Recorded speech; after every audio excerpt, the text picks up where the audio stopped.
प्रथमतः सामाजिक कार्यकर्ते ज्ञानंद भाऊ यांचं या ठिकाणी कौतुक करतो, आभार मानतो. कारण भाऊ स्वतःही अपंग आहे. अपंग दर 3 महिन्याला 6 महिन्याला भाऊ या ठिकाणी शिबिर घेत आहेत. म्हणजे दिव्यांग बांधवांसाठी काही ना काही शासकीय योजना असेल किंवा एखाद्या कंपनीच्या शेअर्स म्हणून या ठिकाणी दिव्यांग बांधवांना साहित्य वाटप असेल, असा प्रकार असाही सामाजिक उपक्रम राबवत आहेत. त्यांच्या कार्याचं खरंच कौतुक करायचं होणं आहे. एवढंच नाही तर ते त्याची काही योजना असेल, विविध शासनाची योजना इतर लोकांपर्यंत कशा पोहोचतील हे पाहते. असो,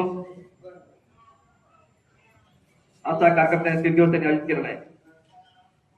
ते त्यांचं पाहिजे धडपड 2 दिवस त्यांनी प्रत्येकाला फोन करणं, साहित्य या ठिकाणी जमा करणं फार मोठं काम आहे. मी त्यांना अधिक न बोलता तर या ठिकाणी यापुढे काळामध्ये त्यांना असेच सामाजिक कार्यासाठी त्यांना ताकद आणि प्रोत्साहन मिळो अशी या ठिकाणी आपल्या सर्वांच्या वतीने त्यांना शुभेच्छा व्यक्त करतो. आणि या ठिकाणी टाटा टेलिकॉम आणि प्रिन्स कंपनी यांनी जे या ठिकाणी सामाजिक बांधिलकी जपत आपण काय समाजात देऊ लागतो या भावनेतून यांनी या ठिकाणी हा सामाजिक उपक्रम राबवला. या ठिकाणी साहित्य मोफत दिलं. त्यांचं या ठिकाणी सर्वांच्या वतीने आभार मानतो.